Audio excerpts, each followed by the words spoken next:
San Francisco is expensive, so no surprise. That part is not new. But what does that actually mean? Can you live comfortably in San Francisco on 100,000? What about 200,000? Do you still need 300,000? Do you need $500,000 so you can feel like you can enjoy the city? How much is rent? How much does it cost to buy? Do you need a car? How much are groceries? How much does a normal night out cost? And maybe the bigger question is San Francisco actually worth the price? It's Osazee here, your Bay Area realtor, raising the bar in real estate. And today, we're breaking down the real cost of living in San Francisco in 2026. Not just generic statistics, not just random cost of living calculator. I want to talk about what it actually feels like to live here, because there's a big difference between being able to survive in San Francisco and being able to enjoy your life in San Francisco. And that is where most people get surprised. Some people move here and they feel like everything is overpriced. Other people move here and they feel like the lifestyle is worth it. And a lot of that comes down to expectations: where you live, how you commute, whether you own a car, how often you go out, how much space you expect, and whether you're comparing San Francisco to another expensive city or to a completely different cost of living market. Because living near Dolores Park is not the same financial experience as living near Marina Green. Living near North Judah in the Inner Sunset is not the same as living near the financial district. And living in Noe Valley and walking to 24th Street is not the same as being in a newer high-rise in Mission Bay or downtown. So in this video, we're going to break down housing, rent, buying a home, transportation, food, daily life, what different income levels feel like, the biggest costs people do not expect, and whether San Francisco is actually worth it. If you're considering buying in San Francisco, Oakland, or the surrounding Bay Area, my contact information is in the description below. You can call, text, email, or schedule a consultation directly. I'm happy to be a resource and help you figure out where you actually see your lifestyle goals and budget in the Bay Area. Let's get started. When people say San Francisco is expensive, they're usually right. But that statement by itself is not very useful, because San Francisco can feel very different depending on how you live. Someone renting a studio in a walkable neighborhood with no car may have a completely different financial experience than somebody renting a 2-bedroom with parking, dog, a gym membership, and a habit of eating out 4 nights a week. Someone buying a condo may have a completely different experience than someone trying to buy a single family home in Noe Valley, Pacific Heights, or the Marina. And somebody moving from Manhattan may look at San Francisco and say, this is expensive, but I understand it. While someone moving from Texas, Arizona, Georgia, or parts of the Midwest might feel like the numbers are completely outrageous. So the better question is not, is San Francisco expensive? The better question is, expensive for what lifestyle? Because if you do not answer that question first, you can look at the same income and reach a totally different conclusion. So let's start with the biggest cost: housing. Housing is where San Francisco gets real very quick. For most people, this is the expense that determines whether San Francisco feels manageable or overwhelming. If you're renting a studio in San Francisco, you can easily be around $2,700 per month. A 1-bedroom can often be around $37,000 to $4,000 per month, and a 2-bedroom can be $5,000 or more depending on what neighborhood, building quality, parking, views, and amenities. Now, these are broad numbers. You can find cheaper, you can absolutely spend more, but this gives a realistic starting point. And this is where people have to be careful, because a lot of people do not want just housing. They want a specific version of housing. They want in-unit laundry, they want parking, they want views, they want a home office, they want newer construction, they want an elevator, they want walkability, they want to be near restaurants, they want to be near work, they want outdoor space. And in San Francisco, every one of those preferences can move the needle on the price a lot. A 1-bedroom near the financial district might make a lot of sense if your life is built around work, transit, and convenience. A 1-bedroom near the Marina might feel more expensive because you're paying for Chestnut Street, Marina Green, the Palace of the Fine Arts, and that social waterfront lifestyle. A place near Noe Valley might cost more because you're buying into 24th Street, calmer residential streets, better weather pockets, a neighborhood that works for a lot of different stages of life. A place in the inner sunset might feel more grounded, but you have to decide if the fog, the commute, and the western side of the city fit your routine. This is why two people can both say, I want a 1-bedroom in San Francisco, but one person is thinking basic apartment, older building, no parking, good location. And the other person is thinking newer building, secure parking, gym, rooftop, elevator, in-unit laundry, and easy commute. And those are not the same search. And they're definitely not the same budget. Downtown San Francisco and the financial district can be interesting because the lifestyle is very different from what people imagine when they think of classic San Francisco neighborhoods. You have office towers, high rises, transit, walkability, access to BART, Muni, the Embarcadero, the Ferry Building, Salesforce Park, and a lot of job centers. If your life is centered around work, commuting, and convenience, downtown or the financial district make a lot of sense.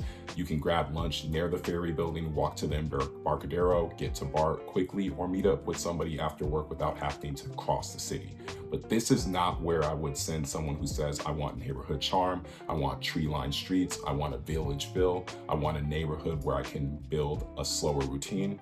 Downtown is more about access and convenience. The trade-off is that area can feel more business-oriented depending on the block. The energy can change dramatically. For some people, that works. For others, they moved to San Francisco and realized they did not actually move here to live next to office towers. That is why I always tell people, don't just pick an apartment because the commute looks good on paper. Think about how your life will feel outside of work. The marina is a different cost conversation. This is not just paying for housing. This is paying for a lifestyle. The marina gives you access to Marina Green, Chestnut Street, the waterfront, the Palace of Fine Arts, the Presidio, restaurants, bars, fitness culture, and some of the most recognizable views in San Francisco. If you are the type of person who wants to run by the water, meet friends on Chestnut, grab food, go out, and live in a highly social neighborhood, the marina can be worth the premium. But lifestyle itself can increase depending on spending. Because when everything is walkable and social, it becomes easy to spend money. You might tell yourself you're just grabbing one drink and then end up at the Marina Lounge, Silver Cloud, or Balboa Cafe. And those are very different vibes. The Marina Lounge feels more like a casual neighborhood bar, and Silver Cloud has that older karaoke night neighborhood feel. The Moana is more social, younger, and sports bar energy. Balboa Cafe is more classic marina life and polish. And that's the point, because the marina is not just one thing, and depending on your social circle, the monthly spending can change quick. Brunch, dinner, drinks, fitness, ride shares, parking, weekend activities. The rent might be high, but the lifestyle spending can sneak up on you too. So Noe Valley is one of the neighborhoods where cost and livability collide. It is expensive, but it's expensive for a reason. You get a calmer neighborhood feel, 24th Street, local businesses, sunny weather pockets, families, dogs, single family homes, residential streets, and a lifestyle that feels more sustainable than some other parts of the city. This is where someone might build a routine around Noe Valley Bakery, Whole Foods on 24th, J Church, local restaurants, Firefly or Novoy, and neighborhood rhythm that feels less chaotic than other parts of San Francisco. For people who want San Francisco but do not want to feel like they want constant middle of chaos, Noe Valley can make a lot of sense. The issue is price. You're paying for the fact that Noe Valley works for a lot of people. It works for families, it works for people who work from home, it works for people who still want walkability, it works for people who want a neighborhood that feels settled. The combination is expensive. The inner sunset is where the cost conversation gets more interesting. It can still be expensive, but the lifestyle is different. You have Golden Gate Park, Irving Street, UCSF nearby, North Judah access, neighborhood restaurants, local markets, and a more grounded neighborhood feel.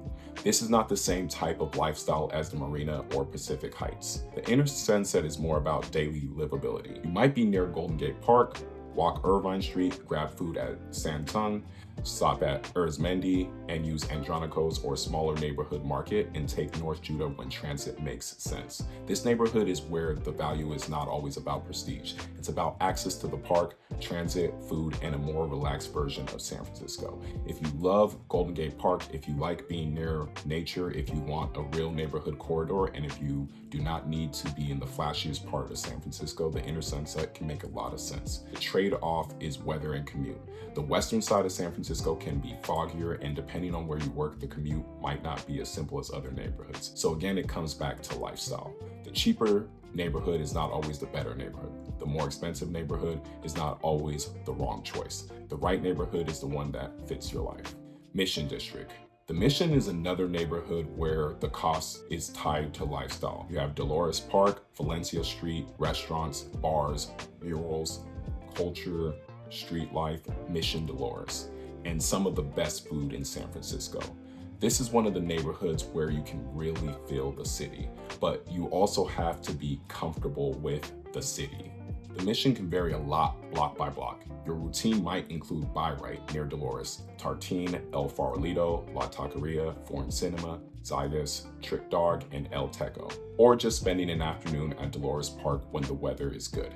This is a very different lifestyle than Pacific Heights or Nori Valley, and that is why the Mission can be such a strong fit for one person and completely wrong for another. From a cost perspective, the Mission can be interesting because you may get a more dynamic city lifestyle than you would in some polished neighborhoods, but you may also deal with trade-offs around parking, cleanliness, noise, and safety perception. This does not make it bad, it just means you need to know what you're signing up for. North Beach. North Beach is one of the classic San Francisco lifestyle neighborhoods. Washington Square Park, coffee shops, Columbus Avenue, Coit Tower nearby, street activity, city lights, Vesuvio, Original Joe's, Tony's Pizza, Tosca Cafe, Specs. This is the kind of neighborhood where local names matter, because North Beach is not just about having restaurants nearby. It's about history, the bars, the walking routes, and the energy. If you want charm and walkability, North Beach delivers. But if you want newer construction, easier parking, a garage, and a quiet residential feel, it may not. From a cost standpoint, North Beach can be a great fit for somebody who values experience over space. You might not get the biggest home, you may not get the easiest parking, but you get character. You get history, and you get walkability. A neighborhood that feels like San Francisco. That is the trade-off. If you're watching this and trying to figure out whether San Francisco actually makes sense for your lifestyle and budget, this is exactly the type of conversation I help clients work through. It is not just about finding homes online, it's about figuring out which neighborhood, housing type, and monthly costs actually fit the way you want to live. If you're considering buying in San Francisco, Oakland, or the surrounding Bay Area, my contact information is in the description below. You can call, text, or email me, or schedule a call directly. Let's talk about buying, because renting in San Francisco is expensive, but buying is where the numbers can feel completely different. In 2026, the median home price in San Francisco is roughly around 1.6 to 1.7 million. Many single-family homes are 2 million plus, and many single-family homes in desirable neighborhoods can easily be well over 2 million. This is why buyers need to understand what they're actually buying in San Francisco. A condo, a TIC, a single family home, a smaller home with no parking, a larger home further west, a luxury condo, a historic building, a home with rental potential. Those are different types of conversations. A condo in Mission Bay is not the same lifestyle as a condo in Hayes Valley. Single family home in Noe Valley is not the same as a single family home further west. A property near Golden Gate Park is not the same as something closer to downtown or the financial district. A lot of people come into San Francisco thinking, I want to buy a house. But what they really mean is, I want ownership. And in San Francisco, ownership can look very different depending on the budget. For some people, the right answer might be a condo in a walkable neighborhood. For others, it might be a single family home in a quieter part of the city. For some others, it might be looking outside San Francisco entirely and comparing Oakland, Alameda, Berkeley, San Mateo, or other parts of the peninsula. This is where being flexible matters, because if you are rigid about wanting a certain size, certain location, certain parking setup, certain commute, and certain price, San Francisco might force you to choose which parts of those matter most. And that is not always a bad thing. It just means you need to be clear. So let's talk single family homes versus condos. This is one of the biggest San Francisco buying decisions. A single family home usually gives you more control, more privacy, possibly more outdoor space, no HOA in the traditional condo sense, and often a more long-term ownership feel, but the price can be much higher and the maintenance responsibility is fully yours. A condo can give you a lower entry point, a walkable location, and sometimes a more convenient lifestyle, but you might have HOA dues, rules, shared walls, shared systems, parking limitations, rental restrictions, and you might have to consider building level considerations. Neither one is automatically better, it just depends on your lifestyle. If you're single or a couple and you travel often, work a lot, and want easy access to restaurants, bars, transit, and events, a condo may be a great fit. If you're building a long-term life, need space, want a yard, want a home office, and plan to stay, a single family home might make more sense. But the difference is cost, and it can be massive. This is why the phrase, "I want to buy in San Francisco," is not specific enough. You need to know, what kind of ownership experience do I want? The question matters just as much as the neighborhood. Transportation. Transportation is one of the areas where San Francisco can either save you money or cost you a lot more than you expected. A lot of people moving to San Francisco assume they need a car, but that depends heavily on what part of the city you live in. Myth: everyone needs a car. The reality depends on your neighborhood. If you live in a walkable neighborhood with good transit access, you might not need a car for daily driving. Muni can get you around the city. BART can help if you're commuting to other parts of the East Bay or Peninsula connections. Caltrain matters if you're going south. And rideshare, biking, and walking fill in the gaps. A Muni fare using Clipper is about $2.85. That is very different from the cost of owning a car. With a car, you have a car payment, insurance, gas, maintenance, parking, tickets, which, by the way, tickets are very expensive in San Francisco. I've gotten a lot of them. Street cleaning, garage parking, and the mental energy of trying to figure out where to park. Sometimes it can take you a good half an hour. If you live in a neighborhood like North Beach, Russian Hill, Hayes Valley, the Mission, or parts of downtown, car ownership can become much more stressful than helpful. But if you live further west, have a family outside the city, work in different parts of the Bay, or regularly go to Marin, Oakland, the Peninsula, Tahoe, Napa, or the South Bay, having a car might make sense. This is not about being anti-car, this is about being realistic. Because San Francisco, a car is not just transportation. A car is a monthly expense and a lifestyle decision. So let's talk gas, parking, and tickets. Gas in San Francisco and California in general can be a little bit painful. As of June 2026, gas is approximately around $5.80 per gallon. Then add parking. If your apartment or condo does not include parking, you may need to rent a space.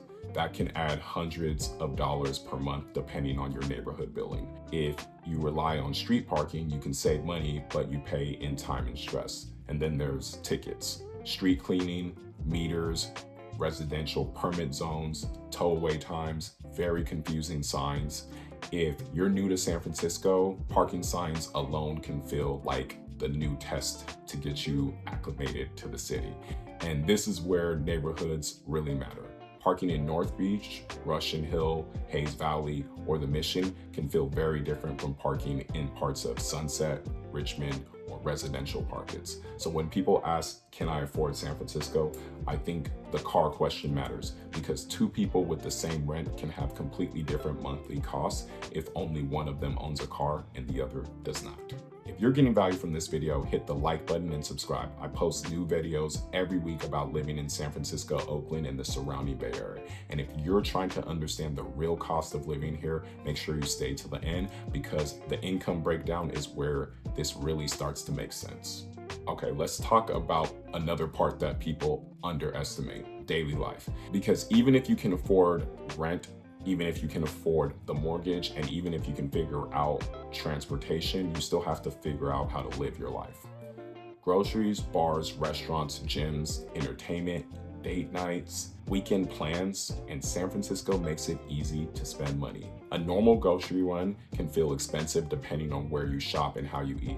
Trader Joe's may feel more manageable, may depend on what you're buying. Whole Foods or Molly Stone's can get expensive quickly, but San Francisco also has a lot of local markets and neighborhood grocery stores that become part of people's routines. Buy Right near the Mission and Dolores area, Gus's Community Market in neighborhoods like Mission Bay, Ryan's Grocery in the Laurel Village, Rainbow Grocery in Soma, Luke's Local in Coal Valley. These are the kind of places that make San Francisco feel neighborhood specific. And if you're someone who buys organic food, protein-heavy meals, prepared foods, specialty items, or convenience groceries, those numbers can climb fast. Then there are smaller daily habits. Not everyone cares about coffee, so I do not want to make it sound like every person moving to San Francisco is just about a latte. For some people, it's coffee. For some people, it's bars. For other people, it's wine shops. For other people, it could be the restaurants, fitness classes, farmers markets, or just being able to walk to something social without getting a car. This is the real cost of San Francisco. You're not just paying to live indoors, you're paying to be near the life outside your front door. A casual week can turn into lunch near work, groceries at Molly Stone's or Buy Right, a drink at a neighborhood bar, dinner with friends, a gym membership, a rideshare home, a weeknight event, and none of those decisions feel crazy by themselves. But over a month, they can add up. Restaurants are the same way. San Francisco has incredible food. This is one of the biggest reasons people love living here. But eating out regularly can completely change your cost of living. There is a big difference between cooking most meals at home and eating out 4 to 5 times per week. And this is where San Francisco gets people. It's not always about one huge purchase, it's about the daily rhythm. Groceries, lunch, dinner, drinks, rideshare, gym, events, parking. It all becomes normal.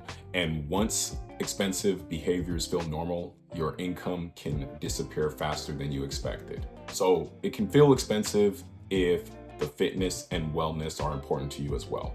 All right, let's talk gym, fitness, and wellness. As a competitive bodybuilder, those are things that also have to be in the conversation. And for a lot of people, San Francisco can feel expensive in those areas too. You have gym memberships, boutique fitness classes, yoga, Pilates, personal training, running clubs, healthy groceries, meal prep, supplements, recovery, massages, and all that can become part of your lifestyle. Now, the upside in San Francisco is it's a great city for staying active. You have hills, great for building cabs, the waterfront, Golden Gate Park, the Presidio, Dolores Park. You can run along the Embarcadero. You can do the Lion Street steps. You can meet friends at Marina Green. You can play tennis at Lisa and Douglas Goldman Tennis Center in Golden Gate Park. You can build a very active life here without spending a fortune, but you can also spend a lot if your version of fitness includes premium gyms, classes, and wellness services. And this is where the neighborhood matters again. Fitness culture in the Marina feels different than fitness culture in the Mission.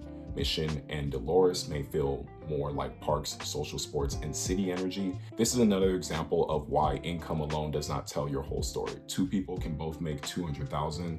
One cooks at home, runs outside, uses basic transit, and lives in a smaller apartment. The other has a car, eats out, constantly goes to boutique fitness classes, pays for parking, and wants luxury apartments. Same income, very different financial life. Entertainment and date nights. So entertainment is another category that sneaks up on people. San Francisco has a lot to do. Restaurants, bars, concerts, comedy shows, festivals, sporting events, museums, pop-ups, weekend trips. And one of the benefits of living here is that you're not just paying for your apartment, you're paying for access. Access to the city, access to the Bay, access to wine country, access to Tahoe, access to the coast, access to world-class food, access to career opportunities, but access can get expensive if you're saying yes to everything. And the kind of entertainment you do choose depends heavily on the neighborhood and social circle. In the North Beach, a night might mean dining at Original Joe's, drinks at Vesuvio, walking to Columbus, and ending up on Washington Square. In the Mission, it might be Dolores Park, Valencia Street, Trick Dog, El Teco, or a late night burrito. In the Marina, it might be Chestnut, the Marina Lounge, Silver Cloud, or a very social weekend night. In Hayes Valley, it might be dinner around Patricia's Green, Abstain, SF Jazz nearby, or a polished night out.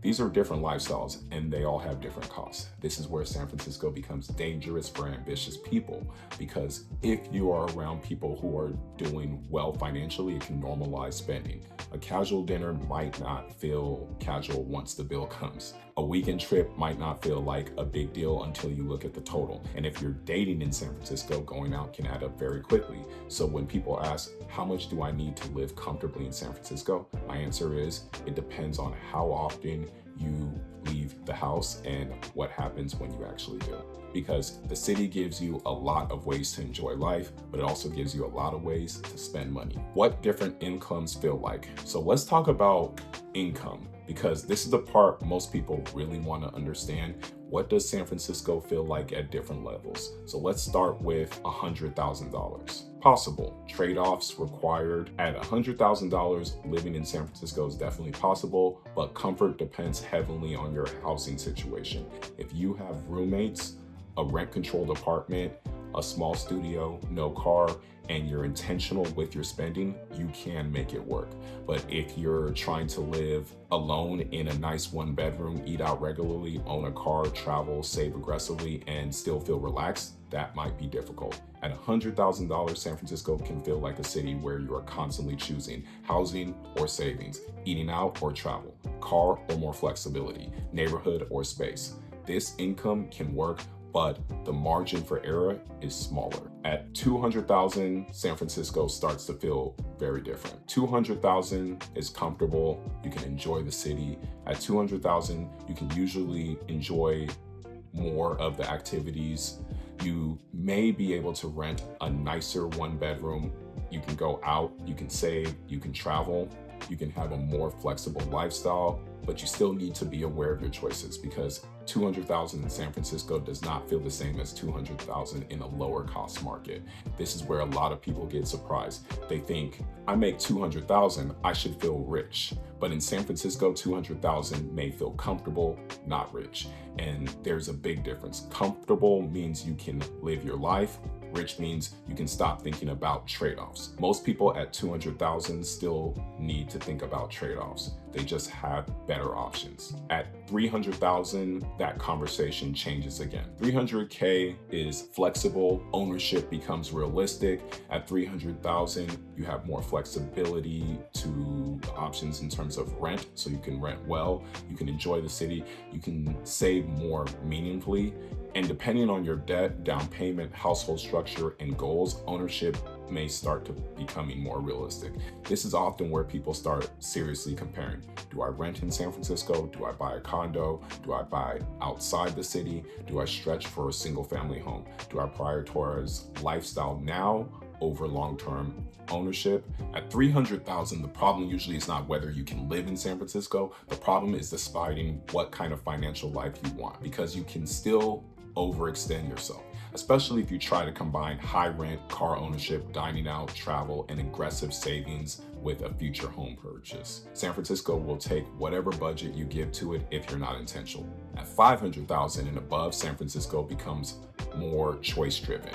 Neighborhood selection expands dramatically. At this level, the question is usually not, can I afford San Francisco? The question becomes, which version of San Francisco do I want? Do I want Pacific Heights, Noe Valley, Marina, Mission, Hayes Valley? Now, even at $500,000, San Francisco can still humble people if they're trying to buy at the highest levels, but the options expand dramatically. You're not just trying to survive the city, you're choosing your version of it. And that is very different in terms of a position to be in. So what's the biggest cost that people do not expect? Space. Not coffee, not gas, not even groceries. Space. In San Francisco, space is the luxury. This is where the cost jumps up. A lot of people can afford to live in San Francisco if they're flexible on space. But once they start saying, I need 2 bedrooms, I need parking, I need an office, I need outdoor space, I need storage, I need a guest bedroom, the budget changes fast. This is especially important for people who want to work from home. Before remote work, a smaller apartment might have been fine because you spent most of your day outside the house. Now, your home may also be considered your office, your gym, your place to decompress, your place to create content, your place to live your actual life. That changes the value of space. And parking is a perfect example. For developers, building parking in a dense urban area like San Francisco can be extremely expensive. A simple surface or above ground space might already cost tens of thousands of dollars. Underground parking can cost significantly more because of evacuation, sorting, ventilation, and building below grade. This is why home parking is not just a convenience. In San Francisco, parking gets real expensive. When buyers say, I need parking or I need a garage, that can change the entire search, because in San Francisco, extra space is expensive and parking is a part of that space conversation. If you're still researching San Francisco and trying to understand what different neighborhoods and budgets actually feel like, scan the QR code on the screen and download one of my relocation guides. I created them for people trying to make a sense of San Francisco, Oakland, and the surrounding Bay Area before making a move. All right, so let's ask the big question. Is San Francisco worth it? For the right person, yes. For the wrong person, no. San Francisco is not cheap, it's not easy, and it's not the city I would recommend to someone who wants maximum space for the lowest price. It's not the city I would recommend to someone who hates density, hates parking challenges, hates older housing stock, who wants everything to feel clean, simple, and predictable. But for the right person, San Francisco offers something very hard to replicate: walkability, career access, food, culture, architecture, parks, views, energy, diversity, history, with great proximity to water, nature, and a true city lifestyle, and a level of opportunity that will pull people from all over the world. That's why people stay. And even when they complain about the cost, even when they complain about parking, and even when they complain about the housing, people stay because the lifestyle can be special. But it has to match your value. If your dream life is a large house, huge backyard, easy parking, brand new construction, low taxes, and lots of space, San Francisco might frustrate you. But if your dream life is walking the Ferry Building, spending weekends at Golden Gate Park, getting food in the Mission, meeting friends in North Beach, running along the Marina Green, going to outside lands, building your career, and feeling like the city is part of your daily life, San Francisco may be worth it. That is the trade-off. So why some people leave? Now, some people leave San Francisco because the math no longer makes sense. They want more space, they want schools, they want parking, they want a yard, they want a quieter environment, they want a different tax situation, they want to buy instead of rent, they want less friction, and that's valid. A lot of people who leave San Francisco do not hate San Francisco. They just reached a point where their life changes. The neighborhood that worked at 30 might not work at 40. The apartment that worked when they were single might not work when you're married and have kids. The lifestyle that felt exciting before might start feeling expensive and exhausting. That does not mean San Francisco failed. It means your needs changed. And that's why I always tell people, choose based on the life you're actually building, not just the version of yourself that you wanted to move to San Francisco in the first place. Okay, so why do people stay? People stay because San Francisco has pull. There is not as many places where you can just walk through a neighborhood, see amazing architecture, grab food at a place people travel for, go to the park, meet friends for dinner, and still feel connected to one of the most important economic regions in the world. There are not many places where you can build a serious career, be close to Ocean Beach, Golden Gate Park, the Presidio, Marina, the Wine Country, Tahoe, Oakland, and the rest of the Bay Area. There are not many places with that combination of beauty, opportunity, and lifestyle. That does not mean that everyone should live here, but it does explain why people keep choosing it even when the numbers are uncomfortable. San Francisco is expensive, but for some people, the value is not just the square footage, it is the life around the square footage. One thing I've learned helping people move around the Bay Area is that most people do not just need a home search. They need a real conversation around lifestyle, budget, trade-offs, and neighborhoods, because you can afford a home on paper and still choose the wrong area. You can qualify for a monthly payment and still feel stretched. You can love San Francisco and still pick the wrong neighborhood. If you're considering buying in San Francisco, Oakland, or the surrounding Bay Area, I'd be happy to help you think through that decision. My contact information is below in the description. You can call, text, email, or schedule a consultation directly. All right, so final thoughts. So what does it actually cost to live in San Francisco in 2026? The real answer is it depends on the lifestyle you're trying to build. At $100,000, it's possible, but the trade-offs are required. At 200,000, the city becomes more comfortable, but you still need to be intentional. At 300,000, you may have more flexibility and ownership might become realistic depending on your full financial picture. At 500,000 and above, the question becomes less about whether you can afford San Francisco and more about which version of San Francisco you want. But across every income level, the biggest thing to understand is this: San Francisco is not just expensive because of rent. It is expensive because of space. It is expensive because of lifestyle.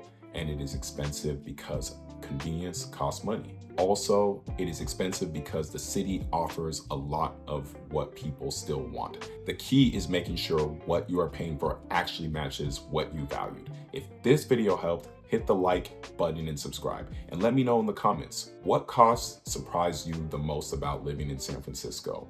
Or what income level do you think someone needs to live comfortably here? If you're looking to buy or sell in San Francisco, Oakland, or the surrounding Bay Area, I'd be happy to help. Again, you can call, text, or email, or